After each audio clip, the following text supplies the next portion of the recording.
दोस्तों नमस्कार। राष्ट्र प्रथम में आप सबका स्वागत है। मैं हूं मयूर जानी और आज हम एक जो विशेष कार्यक्रम आपके लिए लेके आ रहे हैं वो कार्यक्रम है एक एजेंसी है सी वोटर्स नाम की। उस एजेंसी ने एक नेशनल हिंदी चैनल के साथ मिलके गुजरात और हिमाचल में जो चुनाव होने वाले हैं इस साल के अंत में, उस पर एक ओपिनियन पोल जो है वो जारी किया हुआ है। तो वो ओपिनियन पोल में वहाँ फिर से एक बार दोनों राज्यों में भारतीय जनता पार्टी को जीत मिलती हुई ये सी वोटर्स की जो सर्वेक्षण है उसमें ये दिखाई देता है कि वो जीत रही है। तो उसमें बहुत सारे कुछ ऐसे इंटरेस्टिंग तथ्य है और फैक्ट है जिस पर हमको लगा कि आज बात करना बहुत ज़रूरी हो जाता है। तो हमने आमंत्रित किया हुआ है बहुत ही वरिष्ठ पत्रकार देश के और जाने माने राजनीतिक विशेषज्ञ जो हैं श्रवण गर्ग साहब, उनको हमने आज आमंत्रित किया है। तो हम उनका बहुत बहुत स्वागत करते हैं। सर नमस्कार, प्रणाम सर। सर ये 2022 विधानसभा के चुनाव गुजरात और हिमाचल में होने वाले हैं। गुजरात में पहले हो जाएंगे दिसंबर में, अगर शेड्यूल से हुआ तो दिसंबर में हो जाएंगे। अब ये सी वोटर्स ने एक सर्वे निकाला है सर, कहते हैं 65,000 लोगों का एक सैंपल साइज लिया हुआ है, 65,221 ऐसा कुछ आंकड़ा है। और 6.5 करोड़ में से इतने लोगों के बात करके उन्होंने अब ये डिसाइड किया है सर्वेक्षण के उनके हिसाब से कि भारतीय जनता पार्टी पिछले अपना जो प्रदर्शन था 2017 का 99 सीटों का, उसके मुकाबले कम से कम 40 सीटें और प्लस में जा रही है, गेन कर रही है। और 135 से 143 के बीच में वो जीतती नजर आ रही है। कांग्रेस को वो कुछ 36 से 40 के बीच का वो एक दे रहे हैं। आम आदमी पार्टी को कह रहे हैं कि 0 भी हो सकती है या कम, ज़्यादा से ज़्यादा 2 हो सकती है। और अन्य जो है उनको 3% के आसपास का कुछ वो फिगर दे रहे हैं।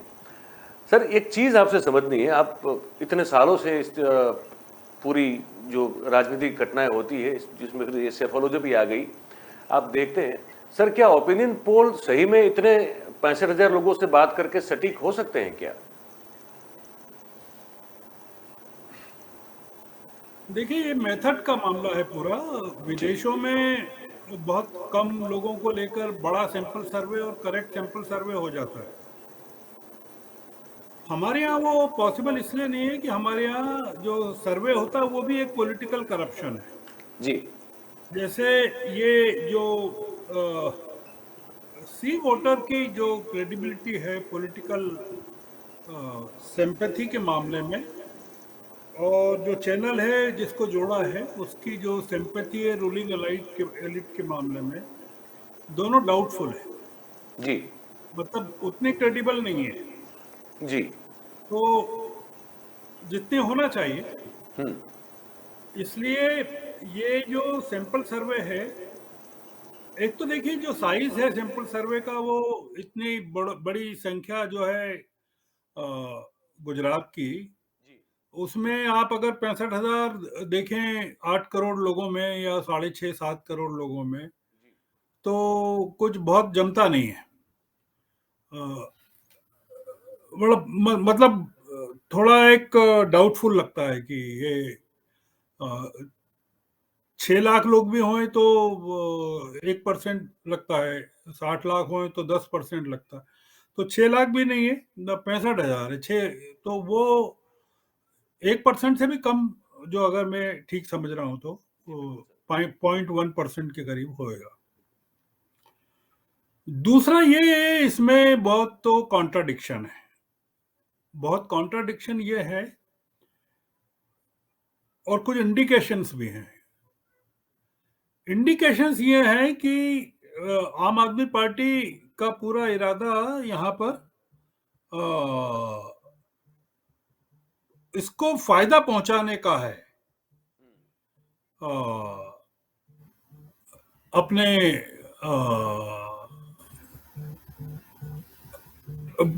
इसको बीजेपी को।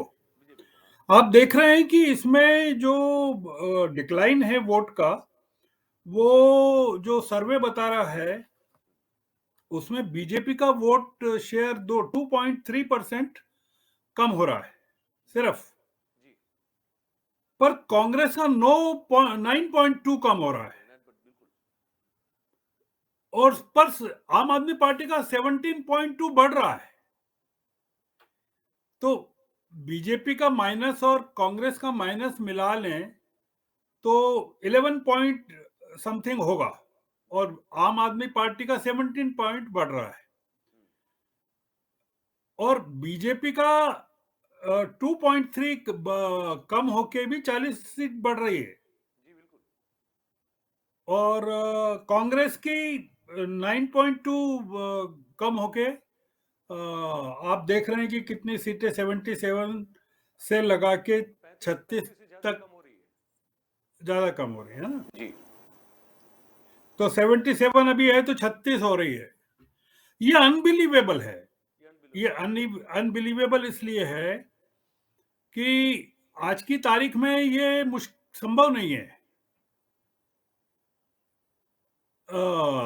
इस तरह जो पोजीशन है, ये जो ओपिनियन पोल है, इसमें वो बोलते हैं कि गुजरात में 66% लोग पीएम के काम को अच्छा मानते हैं, गुजरात में 60% मानते हैं। तो गुजरात में 60% मानते हैं और वहां 66% मानते हैं एचपी में, और उसके बाद भी गुजरात में इतना सीट बढ़ रहे हैं। तो ये जो, और दूसरा इसका एक जो कॉन्ट्राडिक्शन है कि पीएम का जो काम बोलते हैं 60% अच्छा तो है, पर खराब काम 22% और एवरेज 18%, तो 40% तो बेड और एवरेज है, और 40 सीट बढ़ रही है। तो ये, और गुजरात गवर्नमेंट का वो बोल रहे हैं कि काम 42% अच्छा है, पर 26% एवरेज और खराब 32% है, मतलब 58% एवरेज और खराब है। तो इसलिए क्या है कि इसका मतलब है कि लोग जो हैं पीएम के काम से ज्यादा खुश हैं, और गुजरात स्टेट के काम से कम खुश हैं। मुझे लगता है कि ये अब चुनाव अगर प्रदेश का हो सर, तो प्रदेश के चुनाव में पीएम के काम की तारीफ या कि पीएम के काम के बारे में पूछने का औचित्य क्या बनता है? दूसरा प्रदेश हाँ, गुजरात के सीएम हैं, वो तीसरे सीएम है अभी। रूपानी को हटा के, आनंदीबेन को हटा के, इनको 1 साल करके हुआ है, पिछले सितंबर में ये आ गए थे।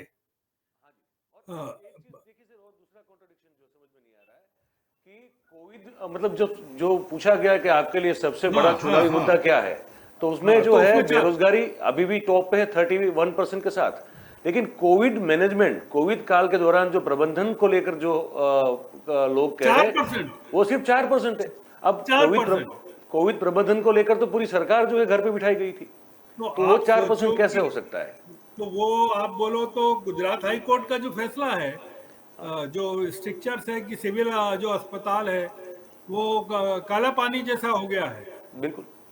और वेंटिलेटर्स की जो खरीदी हुई है आपके यहाँ, जो मिसमैनेजमेंट, जो डेथ्स हुई हैं, तो इसमें जो मुद्दे हैं, अनएम्प्लॉयमेंट 31% बोल रहे अब 27 साल के बाद 31% हैं। अनएम्प्लॉयमेंट अभी भी मुद्दा हो, तो ये कैसे, ये समझ में नहीं आ रहा है कि फिर जीत कैसे रहा है, ये पार्टी तो कैसे जीत और सकती है? फार्मर्स की प्रॉब्लम 15% बता रहे हैं, करप्शन 7% बता रहे हैं मोदी जी के राज में। तो मोदी जी का काम अच्छा है और 7% करप्शन है, और सीएम का काम बोलते हैं 36% अच्छा, 36%, पर एवरेज 35% और खराब 29%। तो एवरेज और खराब को मिला लो आप, 35 और 30 को 55%, 75%, तो फिर उनका सीएम का क्या काम है? ये जो सर्वे है, ये कन्विंसिंग नहीं है।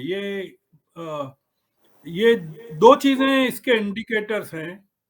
एक तो ये है कि इसके रिजल्ट जो भी निकले, वो उसमें एक चीज जो ये लोग बता रहे हैं, उससे जो मैं समझ रहा हूं कि आम आदमी पार्टी को कांग्रेस का नुकसान करने के लिए खड़ा किया गया है, और इस कंडीशन पे किया गया है कि आपको तो कोई फायदा नहीं होगा, आपके खड़े होने से हमको फायदा होगा।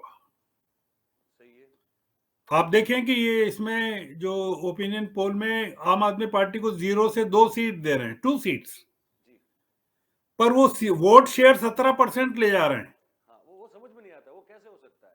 मतलब तो वोट अगर वो बट भी जाते हैं तो फिर वो 17% वोट जो है वो सिर्फ 2 सीट मैक्सिमम कैसे दे सकते हैं? फिर वो कम से नहीं, कम वो आठ होता या आठ या 10 के बीच में वो सीट होनी चाहिए। नहीं, वो थोड़ा सा होता है कई बार, वो जितना स्केटर्ड वोट मिलता है टोटल वोट शेयर में उसमें संभव है। इसका ये मतलब है कि जो सीटों पर भाजपा पिछले चुनाव में 10,000 वोट से या उससे कम से या मार्जिनल से जीती थी, वहां आम आदमी पार्टी भाजपा को जुटाने वाली है, ये है।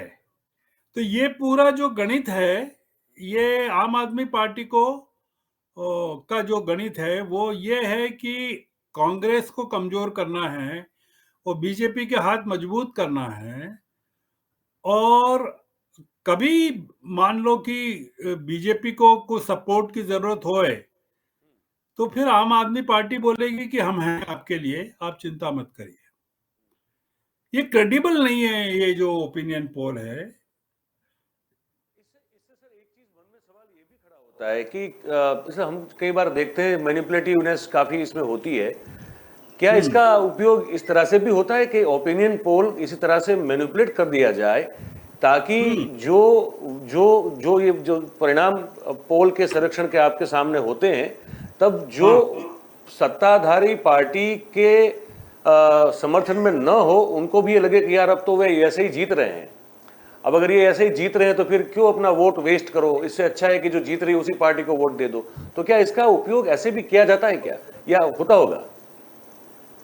नहीं नहीं, मेरे को नहीं लगता लोग इसको यकीन। गुजरात में अभी जो पूरा मामला है वो एंटी बीजेपी चलता है, और सरकार अगर इतनी कंफर्टेबल है जितना ये सर्वे बता रहा है, तो मोदी जी को और शाह साहब को तो गुजरात में काम करना ही नहीं चाहिए, है ना। अगर 40 सीट मिल रही है काम के आधार पर बता रहे हैं वो, तो फिर काम का इतना टाइम उनको क्यों देना गुजरात में। तो मेरा ऐसा मानना है कि वो डरे हुए हैं और काफी घबराए हुए हैं। और गुजरात तो उनके लिए प्रतिष्ठा का सवाल है कि अगर वहां कम हो गई सीट या दिक्कत आ गई तो उसका इम्पैक्ट पूरे देश पे पड़ने वाला है। और अगले साल 2023 में जो विधानसभा के चुनाव होंगे दूसरी जगह पे, जी। बॉर्डर स्टेट में जैसे राजस्थान है और मध्य प्रदेश है, वहां भी इसका स्पिल ओवर जाएगा, क्योंकि और वो फिर टोटल इम्पैक्ट जो है वो जो करीब 100 से ज्यादा सीट होती है, छत्तीसगढ़ और मध्य प्रदेश और गुजरात और राजस्थान की मिला के 100 से ज्यादा है। मतलब 26 और 24 25 तो ये यहीं की है, वही बात है। राजस्थान और गुजरात की, और 40 सीट मध्य प्रदेश और छत्तीसगढ़ की है। तो ये जो पूरा गणित है ना, ये गुजरात गड़बड़ा देगा। तो इसलिए अभी और ये कांग्रेस को जितना मिनिमाइज कर रहे हैं, आप सोचो कि पिछले चुनाव में 17 के चुनाव में कांग्रेस की हालत ज्यादा खराब थी, लीडरशिप का बोले तो। और मोदी जी काफी पावरफुल थे तब, क्योंकि वो 14 का ऑरा चल रहा था उनके ऊपर, 14 का प्रभाव चल रहा था। उसके बावजूद 17 में कांग्रेस ने कितनी सीटें लिया है आप सोचिए जरा, 77। और कांग्रेस और बीजेपी कितनी सीटें लिया है, तो 99। 99। तो आप सोचो कि सिर्फ बॉर्डर पे आ गए थे ये 182 में। 7 सीट अगर कम होती, अगर सूरत ये सूरत के साथ जीते सर, सूरत में अगर 16 में से 15 नहीं आती तो ये सरकार गई थी, तो मेरा उसी ये साल गई कहना थी। है, तो मेरा ये कहना है कि 17 में ये हालत थी, 5 साल में इतना डिटोरिएशन हो गया है कि 2 मुख्यमंत्री बदल गए, और इतना कोविड के कारण जो इतना लोगों को तकलीफ हो गई, अनएम्प्लॉयमेंट इतना बढ़ गया, इतना असंतोष बढ़ गया, और इतना बीजेपी में असंतोष बढ़ गया वहां पर कि आपने रूपाणी के पूरे कैबिनेट को हटा दिया वहां से। और अभी आपने क्या किया कि रूपाणी को भी हटा दिया वहां से। पंजाब भेज दिया। तो पंजाब भेज दिया। तो आपने रूपानी को भी हटा दिया, आनंदीबेन को भी हटा दिया, और जो चीफ मिनिस्टर है वो उनको कुछ बोलना नहीं है, कुछ करना नहीं है। तो ये इलेक्शन प्रधानमंत्री लड़ रहे हैं, जी बिल्कुल। तो प्रधानमंत्री को तो इस इलेक्शन में, इस प्रोजेक्शन में 2/3 सीट मिलनी चाहिए। नहीं सर, अब यहाँ इंटरेस्टिंग चीज है, मैं बताऊं, ये आपने अच्छा पॉइंट निकाला। मैं कुछ अब 2-3 बाइट सुनाना चाहता हूं, आप सुनिए।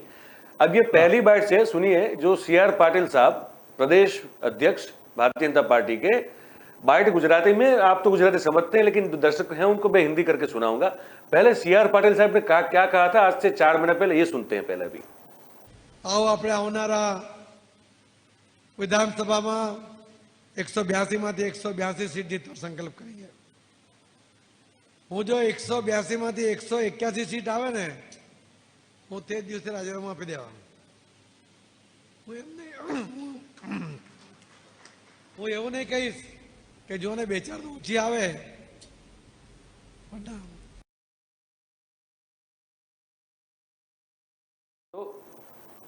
ये आप बोलिए कि उनको एक सीट भी कम नहीं चाहिए, एक भी कम नहीं चाहिए। अच्छा सुनिए, ये जब 4-5 महीने पहले की बात है, उन्होंने कहा कि अगर 181 भी हुई मैं रिजाइन कर दूंगा अपने पद से।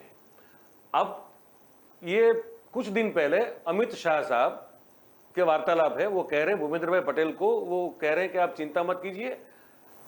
कहाँ 182 सीट। उसके बाद कुछ एक आध महीने पहले अमित भाई जब गुजरात में थे, उन्होंने कहा कि हम कम से कम 150 के ऊपर तो लाएंगे। फिर अब ये जो सुनवाता हूं, ये सुनिए, जहां वो कहते हैं कि 2/3 मतलब 121 सीट। ये सुनते हैं पहले। भाई, गुजरातनी जनता भारतीय जनता पार्टीनी साथे छे। मोदीजीना नेतृत्वमां, तमारा नेतृत्वमां निश्चित रूपे आ महीनाना अंतमां फरी एकवार गुजरातमां 2/3 बहुमती साथे भारतीय जनता पार्टीनी सरकार छे। हूँ स्पष्ट जोई रह्यो, हूँ गुजरातनी जनताने जाणुं छुं। सपनाओना वेपार करवावाळाओने सफलता गुजरातमां ना मळे। गुजराती तो माणसने ओळखे, काમને ओळखे, અને માણસને ને કામને ઓળખે એ ભારતીય જનતા પાર્ટીની સાથે જ રહે। ભાજપનો વિજય નિશ્ચિત છે। આવનારા ઇલેક્શનની અંદર પ્રચંડ બહુમતી સાથે તમારા નેતૃત્વમાં ફરી એકવાર ભારતીય જનતા પાર્ટીની સરકાર બને એવી ખૂબ ખૂબ શુભેચ્છા। अब सर यहाँ ये कह रहे हैं कि 2/3 में 2/3 मेजोरिटी से आप जीतेंगे। मतलब कि 182 का 2/3 कर दो तो 121.63 होता है, मतलब 121 सीट होती है, ठीक है। तो ये 182 के बाद 150, उसके बाद अब आ गए 121 पर। अब ये जो फैक्टर की आप बात कर रहे हैं ना, केजरीवाल फैक्टर जो है, वो क्या मतलब क्या उधम मचा रहे हैं वहां पे, वो क्या कहते हैं, एक बार वो सुन लेते हैं, फिर इस पर बात करते हैं हम।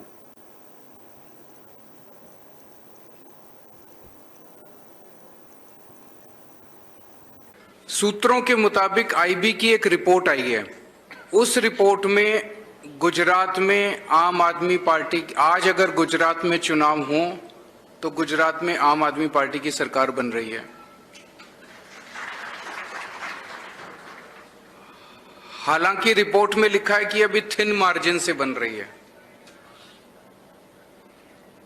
बहुत कम सीटों से आगे हैं। गुजरात के लोगों को एक जोरदार धक्का लगाना पड़ेगा ताकि अच्छा बहुमत आए और अच्छे बहुमत से सरकार बने। लेकिन जब से ये रिपोर्ट आई है, तब से ये दोनों पार्टियां इकट्ठी हो गई हैं।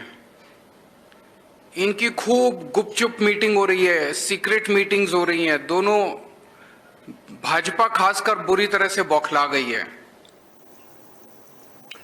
तो ये एलिमेंट है केजरीवाल का, ये कह रहे हैं कि ये दोनों गुपचुप से मिल रही है। और अगर आज की तारीख में, ये कल का बयान है उनका, कि अगर ये हाँ, तो अभी अगर आज चुनाव हो जाए तो सरकार आम आदमी पार्टी की बनेगी। अच्छा, मैं ये 3 हमने बाइट इसलिए सुनी सर, क्योंकि पहला देखिए 4-6 महीने पहले का कॉन्फिडेंस भारतीय जनता पार्टी का खुद का, कि 100 out of 182 we will win 182 seats. फिर वो कॉन्फिडेंस कम हो जाता है, कहते हैं 150 प्लस तो ला ही देंगे। अब अमित शाह जो चाणक्य या पता नहीं कौन कौन सी उपमा दी जाती है उनको, वो कहते हैं कि 2/3 तो आप लाएंगे लाएंगे, मतलब एक कोई 121 सीट लाएंगे। और फिर ये भाई साहब कहते हैं केजरीवाल साहब कि नहीं सरकार तो हमारी बन रही है, आईबी के हवाले से वो उनको कह रहे हैं। आप कैसे देखते हैं ये पूरा मामला कैसे देखते हैं आप? क्या इनका आत्मविश्वास कम हो रहा है, भाजपा का आत्मविश्वास कम हो रहा है, जैसे वो खुद अपने आप सीटें कम कर रहे हैं? तो पहली बात तो ये है। और केजरीवाल, जैसे आपने कहा कांग्रेस को हर्ट करने के लिए इन्होंने खड़ा किया है फॉर एग्जाम्पल, पर क्या केजरीवाल थोड़ा बहुत भी भाजपा को हर्ट नहीं करेगा? ये दो सवाल है। देखिए क्या होता है कि दो लोग मिलके एक आदमी डायरेक्ट हर्ट करे तो वो उसका इम्पैक्ट अलग होता है, और दो आदमी हर्ट करें तो उसका इम्पैक्ट अलग होता है। अगर ये 1-on-1 फाइट होती कांग्रेस की और बीजेपी की, जैसी पिछली बार हुई थी, तो भाजपा को ज्यादा नुकसान होता है, पर अभी कम नुकसान होगा ये इसके कारण, आम आदमी पार्टी के कारण। मैंने आपको कहा था ना, अभी एक बात कही थी कि अगर आप, तो खैर गुजरात पर आपकी पकड़ बहुत अच्छी है, मार्जिन 10,000 5,000 से कितनी सीटें गुजरात में हैं जो भाजपा ने जीती थी? मेरे ख्याल से 30 के करीब है, 26 से 30 के करीब है। इसमें एक चीज और जोड़ू मैं सर, 77 सीट्स जो जीती थी ना कांग्रेस ने, उसमें से तकरीबन 60 सीटें ऐसी है जो 10,000 से कम के मार्जिन में जीती हुई है। किसने? कांग्रेस ने नहीं, और भाजपा ने, भारतीय जनता पार्टी ने 25-30 से बीच में, 25 के 30 के बीच में। तो जो 25 से 30 के सीट में जो सीटें 10,000 से कम के बीच में जीती है, आम आदमी पार्टी जो है वो जीत का मार्जिन बढ़ा के, और जो सीटें हारी है 10,000 से कम पर, जैसे कांग्रेस 10,000 से कम पर जीती है, तो वहां पर आम आदमी पार्टी खड़ी होकर बीजेपी की जीत को बढ़ा देगी। ऐसी 60 सीटें हो जाती है, फिर 60 सीट्स तो 60 हो जाती है ना, तो वो 60 सीटों में 40 सीटें ये दे रहे हैं उनको, बीजेपी को दे रहे हैं। तो ये जो पूरा खेल है आम आदमी पार्टी को खड़ा करने का और फाइनेंस करने का, आप देखो कि वहां पर कांग्रेस के पोस्टर्स हटा रहे हैं, पर आम आदमी पार्टी के पोस्टर्स लगे हुए हैं आपके यहाँ गुजरात में। जी जी, वहां पुलिस कुछ नहीं कर रही है आम आदमी पार्टी को। नहीं सर, वहां संघर्ष तो काफी हो रहा है, मारकूट हो रही है सर, ये भी लोकल लेवल पर हो रही है। हाँ काफी हो रही है। स्टेट के लेवल पर नहीं हो रही है, सरकार के लेवल पर नहीं हो रही है। और अभी ये जो फिर सर एक सवाल ये उठ जाता है मन में कि फिर जो ये हम देख रहे हैं यहाँ पे दिल्ली में, सत्येंद्र जैन को जो है जेल में डाल दिया गया है, ये आबकारी घोटाला जो है इन पर स्टिंग ये लोग डिक्लेयर कर रहे हैं, एक के बाद एक गिरफ्तारियां आम आदमी पार्टी के विधायकों की हो रही है, मनीष सिसोदिया पर जो है ये रेड की जाती है, और फिर उनको भी घेरने की पूरी तैयारी हमको ये सब दिख तो रहा है पूरा। तो ये क्या मामला है? क्या अगर आप कहते हैं कि ये एक दूसरे के समर्थक, या मतलब आम आदमी पार्टी बीजेपी से प्रोत्साहन पाती है, तो फिर यहाँ ये लड़ाई कैसे ये देखने को मिल रही है हमको?